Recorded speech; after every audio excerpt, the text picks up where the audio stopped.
Pozdravljeni! Pred vami je zopet tedenski komentar novic, tokrat številka 23. Skupaj si bomo pogledali, kaj se je pravzaprav zgodilo zanimivega v zadnjih dneh okrog Formule 1.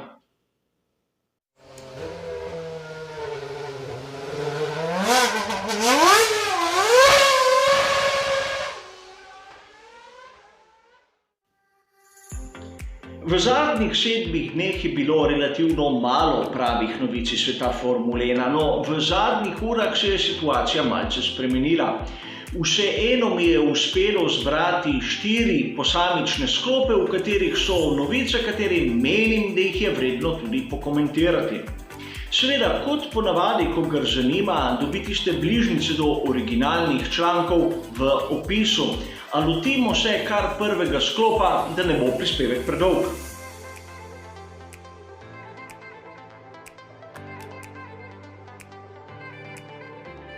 Izjemno zanimiv članek je bil tisti, ki ste ga lahko zasledili 22. septembra na spletni strani Essentially Sports. Povzema namreč izjavo Cyrila Abiteboula, kjer ta dobesedno odstopa s težkim srcem od preganjanja ekipe Racing Point.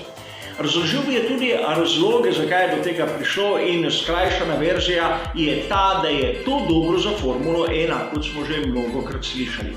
A to sploh ni tako važno, zanimiv je njegov pogled na prihodnost. Kot vam je verjetno znano, bodo v sezoni 2021 imele ekipe neke vrste razvojnih žetonov, kakšne spremembe bodo lahko naredile na svojih bolidih. Podobna situacija, kot smo jo videli na začetku turbohibridne ere na pogonskih sklopih.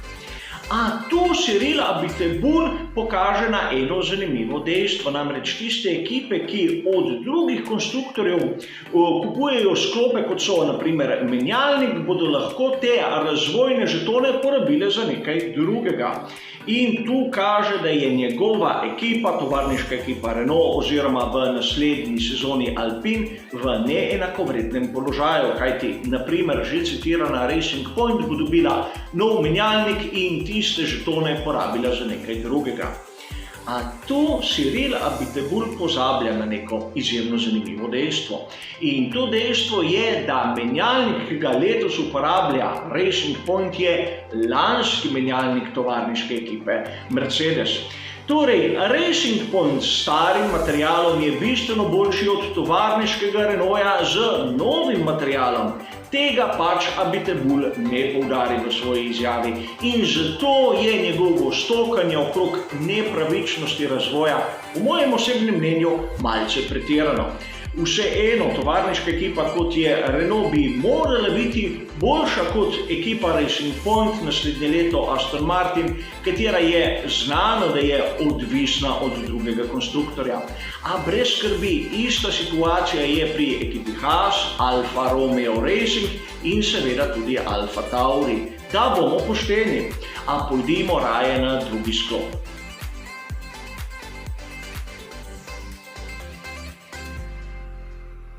Še pred meseci smo lahko brali zgodbe, kako bo naslednik Chasea Careyja na vrhu sveta Formule 1 Toto Wolff, no in sedaj smo lahko na primer v motorsport.com 23. septembra prebrali drugo varianto te zgodbe, namreč naslednik Careyja naj bi bil Stefano Domenicali.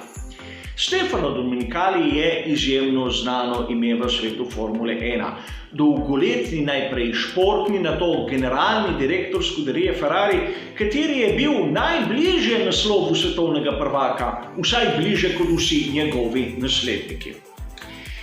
Ko je prišel na površje Sergio Marchionne, ga je na dokaj neeleganten način odslovil, a Stefano je dobil drugo možnost pri koncernu Audi Volkswagen, kjer so ga postavili na čelo Lamborghinija.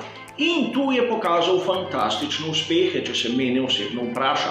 Naprimer, če gre verjeti številkam, ki jih navaja italijanska spletna stran Autosprint, se je proizvodnja superšportnih avtomobilov iz leta 2018 v leto 2019 dvignila za neverjetnih 43% in del zasluge gre verjetno tudi Domenicaliju. A sedaj se velja vprašati, kaj pomeni ta menjava, če bo do nje prišlo. Mnogi bi se lahko nadejali, da bo imel Ferrari neko prednost, a tu sam iskreno dvomim, kajti videli smo podoben primer tudi pri FIA, kjer je postal Jean Todt praktično glavni v tej strukturi. Prav zaradi tega, da kdo ne bi rekel, da ima škuderija Ferrari nek poseben tretma, so do njih še posebno bolj strogi. Seveda vsak lahko gleda z drugačnimi očmi na to zadevo, a mislim, da če bo Stefano Domenicali prišel na vrh Formule 1, bomo videli kar korenite spremembe in tudi ekipe bodo predvsem v drugačnem položaju, kot so bile do danes. Namreč mislim, da Chase Carey ni poznal, kako premeteni in zviti so določeni lastniki in direktorji ekip, sedaj bo lahko zgodba precej drugačna.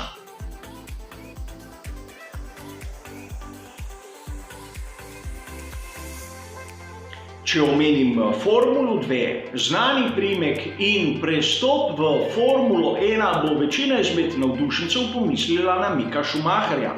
A prisežem, danes o njem ne bo govora. Namreč imamo tudi druge zanimive novice iz tega sveta, katere vplivajo lahko v bodočnosti tudi na podobo Formule 1. Na uradni spletni strani f1.com smo lahko 23. septembra videli, da Giuliano Alesi bo zamenjal ekipo. Giuliano je sin Jeana Alesija in mislim, da Jean Alesi ne rabi posebnih predstavitev. Zanimivo je to, da pri MP Motorsport bo zamenjal Matsushito, kateri bo zapustil svet Formule 2. Matsushita je neke vrste stalnica v tej kategoriji, namreč prisoten je še iz časov, ko se je imenovala GP2 in je pod okriljem Honde. Uradno so povedali, da bo šel iskati izzive v druge kategorije, brez pravzaprav razložiti, kje, kako in kaj, a to sploh ni važno. Namreč zanimivo je nekaj drugega. Kljub temu, da Matsushita letos je zmagal eno dirko, ni tisti najboljši Japonec, tisti, na katerega Honda stavi vse. Namreč to je Yuki Tsunoda, kateri je zmagal 2 dirki do sedaj letos in od katerega se veliko pričakuje. Govori se, da bo nastopil že na testiranju za Alfa Tauri in je resen kandidat, da bi lahko celo nastopil v sezoni 2021 v tej ekipi. Seveda o njem nismo dosti slišali, kajti vsa pozornost je usmerjena drugam. A vseeno, tudi Japonci, še posebej Honda, delajo izjemno na tem, da bi imeli predstavnika svoje države tudi v svetu Formule 1. In v preteklosti smo že mnogokrat videli tudi, da se je to zgodilo. Zato na ime Yuki Tsunoda bomo še posebej pozorni.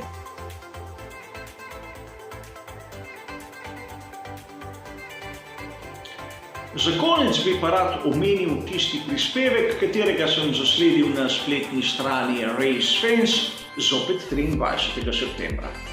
Govori o tem, da Williams F2W43 ima težave, ko sledi drugemu bolidu. Namreč vsi smo opazili, da na mnogih kvalifikacijah je bil bolid ekipe Williams konkurenčen, še posebej, če ga primerjamo z lanskim bolidom. Videli smo mnogokrat, posebej Georgea Russella, da se je pribil v drugi del kvalifikacije in tudi tam ni bil med zadnjimi. A v nedeljah na dirki tega rezultata nismo videli. In vprašanje se poraja, zakaj. Zgleda, da bolid F2W43 izjemno trpi, ko pride v tisto turbulentno območje, katerega generira bolid pred njim, in v tistih začetnih fazah smo res pogostokrat opazili, da sta bila Williamsa presneto počasna, za razliko od tistega, kar smo videli na primer v kvalifikacijah.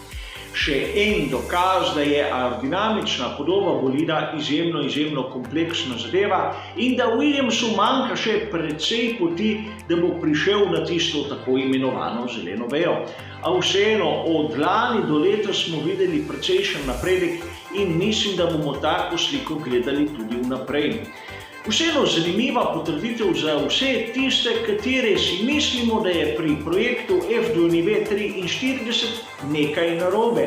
Ne gre za napako, a manjka še tiste dodelave, katere so posledica tega, da so imeli lani izjemno slab bolid in letos ta ni tako prefinjen, ni tako dodelan kot konkurenca.